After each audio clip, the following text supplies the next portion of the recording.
Hello friends, welcome back to our YouTube channel. चलिए देखिए, बात करते हैं नेक्स्ट क्वेश्चन की। इसमें लिखा गया है so that every prime number is in the form of 6³ + 1 और 6³ + 5।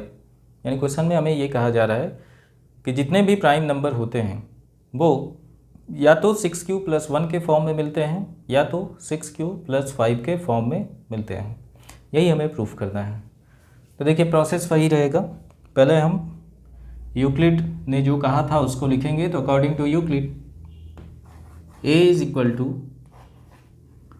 b³ + r, जहाँ पे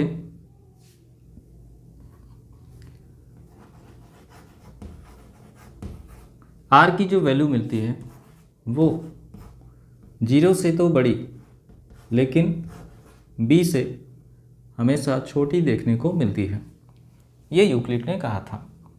अब देखिए, अब यहाँ पे ए के बारे में बात किया जा रहा है। तो ए किसको कहेंगे? जिस नंबर के बारे में बात की जा रही है। यानी बात किसकी की जा रही है? प्राइम नंबर के बारे में।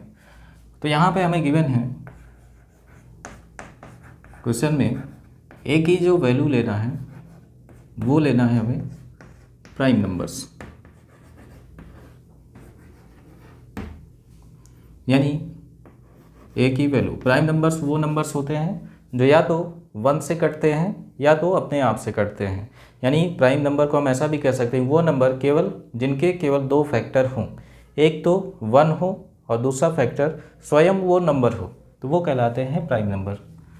तो प्राइम नंबर, पहला सबसे स्मॉलेस्ट प्राइम नंबर की बात किया जाए तो 2, फिर 3, नेक्स्ट 5, नेक्स्ट 7, ऐसे ही आगे जाएंगे। 9 नहीं होता,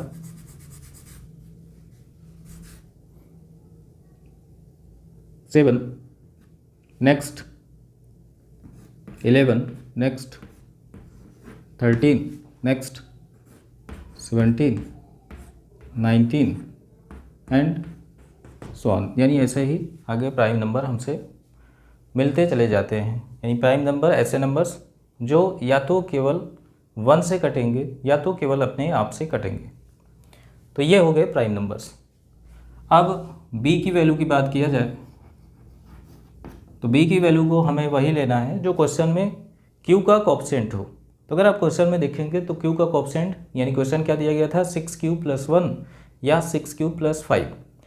तो b की वैल्यू को हमें वही लेना है जो q का कोएफिशिएंट होगा। तो यहाँ पे आप देखेंगे q का कोएफिशिएंट क्या मिल रहा है? 6। तो यहाँ पे हमें b की जो वैल्यू लेना है वो कितना लेंगे? 6। अब इन सभी में हमें टेबल को बनाना है। तो पहले हम क्या लिखेंगे? a, फिर b, फिर q और फिर r। इन सभी में हम बनाएंगे एक टेबल।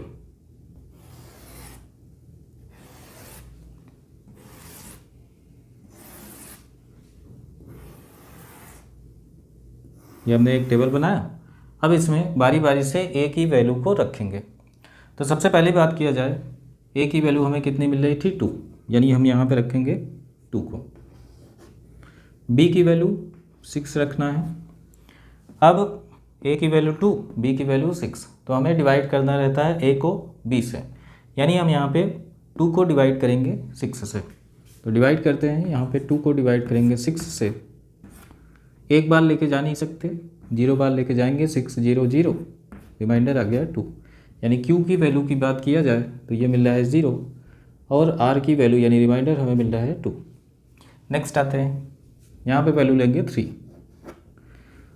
b की वैल्यू फिक्स रहेगी, यानी हमें 6 ही लेना है। अब 3 को डिवाइड करना है 6 से। तो हमने यहाँ पे जो नंबर लिया 3 और इसको डिवाइड करेंगे 6 से। एक बार लेके जा नहीं सकते, 0 बार लेके जाएंगे। 6 0 0, रिमाइंडर मिल गया 3। यानी q की वैल्यू की बात किया जाए कितनी बार जा रहा है? 0 बार, और रिमाइंडर हमें कितना मिल रहा है? 3। फिर से आगे आएंगे, a की अगली वैल्यू लेंगे 5। फिर b की वैल्यू तो फिक्स है, 6 ही लेना है। अब यहाँ पे a की वैल्यू 5, b की वैल्यू मिल रही है 6। तो हमेशा a को डिवाइड करते हैं b से। यानी अब हमें क्या करना है? 5 को डिवाइड करना है 6 से। फिर से ये नंबर छोटा है तो एक बार नहीं लेके जा सकते, 0 बार लेके जाएंगे, तो 6 0 0, रिमाइंडर आ गया 5, यानी Q की वैल्यू 0, R की वैल्यू 5, उठा के यहाँ पे रख दीजिए, Q की वैल्यू 0 और R की वैल्यू 5, ये हमने रख दिया। अब एक ही वैल्यू अगली लेंगे, तो अगली वैल्यू कितनी मिल रही, 11, यहाँ पे रखेंगे 11, B की वैल्यू फिक्स रहेगी, 6 ही रखना है। नेक्स्ट, अब A को डिवाइड करना है B से, यानी 11 को डिवाइड करेंगे 6 से। अब ये वैल्यू बड़ी मिली तो 6 का टेबल हम पढ़ सकते हैं, तो 6 1 जा 6 और 6 2 जा 12, 2 बार ले जाएंगे 12 आ जाएगा, 12 इससे ज़्यादा है यानी हम इसको कितनी बार लेके जा सकते हैं, 1 टाइम, तो 6 1 जा 6, रिमाइंडर आ जाएगा 5, यानी Q की वैल्यू हमें मिल रही है 1 और रिमाइंडर की वैल्यू मिल रही है 5। आगे बढ़ेंगे, 11 के बाद लेंगे 13। अब B की वैल्यू फिक्स है यानी 6 को ही रखना है बार बार।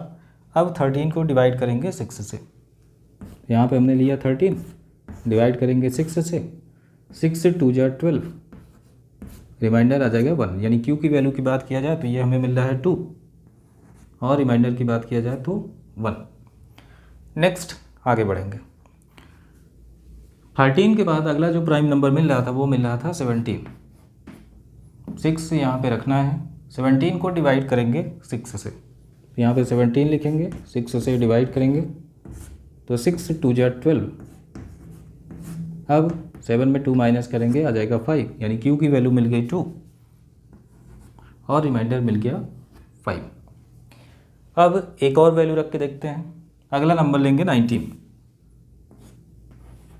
तो यहाँ पे हमने ले लिया अगला नंबर 19,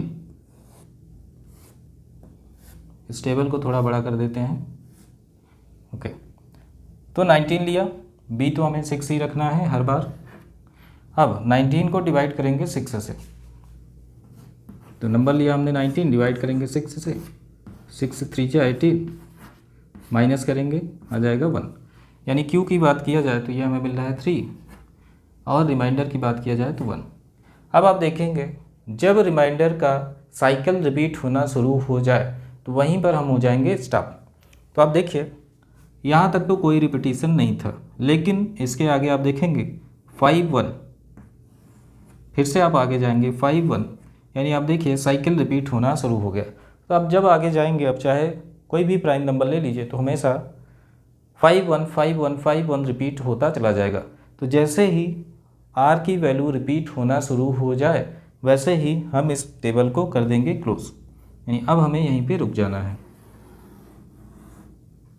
अब जिसकी वैल्यू बदल रही हो उसको हम लिखेंगे वेरिएबल के फॉर्म में, यानी लिखना तो इसी फॉर्म में है लेकिन जिसकी वैल्यू बदल रही हो उसको वेरिएबल के फॉर्म में लिखेंगे और जिसकी वैल्यू फिक्स हो जाए उसको हम उस फिक्स्ड वैल्यू से रिप्रेजेंट करेंगे। तो आप देखेंगे A की वैल्यू यहाँ पे बदल रही है, तो अगर A की वैल्यू बदल रही है तो इसको हम लिखेंगे वेरिएबल के फॉर्म में। तो यहाँ पे हम लिखेंगे A is equal to BQ, यानी इन दो नंबर का मल्टीप्लाई करना है। तो B की वैल्यू देखिए फिक्स है, यानी यहाँ पे इसकी फिक्स्ड वैल्यू रखेंगे और वो है 6। Q की वैल्यू भी आप देखेंगे ये बदल रही है, तो B के साथ Q का मल्टीप्लाई करना है, यानी Q की वैल्यू बदल रही है तो इसको हम लिखेंगे वेरिएबल के फॉर्म में और इसके साथ मल्टीप्लाई करके फिर हमें लिखना है प्लस करके R, तो हम यहाँ पे प्लस करेंगे और R की वैल्यू जो बदल बदल के आ रही थी यानी जो साइकिल में रिपीट हो रही थी उसी को हमें लेना है। तो 5 1 5 1 5 1 बार बार रिपीट हो रहा है, तो R की जो वैल्यू लेंगे तो वह हम 1 लेंगे या तो 5 लेंगे, यानी जो रिपीट हो रही है उसी को हमें लेना है। तो अब अगर इन दोनों को अलग करके हम लिखते हैं तो यहाँ पे हमें अब दो वैल्यूज़ देखने को मिल जाएगी, यानी अगर हम इनको अलग करके लिखते हैं तो हम यहाँ पे लिख सकते हैं A is equal to 6Q plus 1, या हम दूसरी वैल्यू लिखना चाहें तो A इज इक्वल टू लिख सकते हैं 6Q और दूसरा रिमाइंडर कितना था 5। तो यहाँ पे हमने देखा कि जो प्राइम नंबर्स मिल रहे थे वो किस फॉर्म में मिल रहे हैं, 6Q प्लस 1 के फॉर्म में या तो 6Q प्लस 5 के फॉर्म में।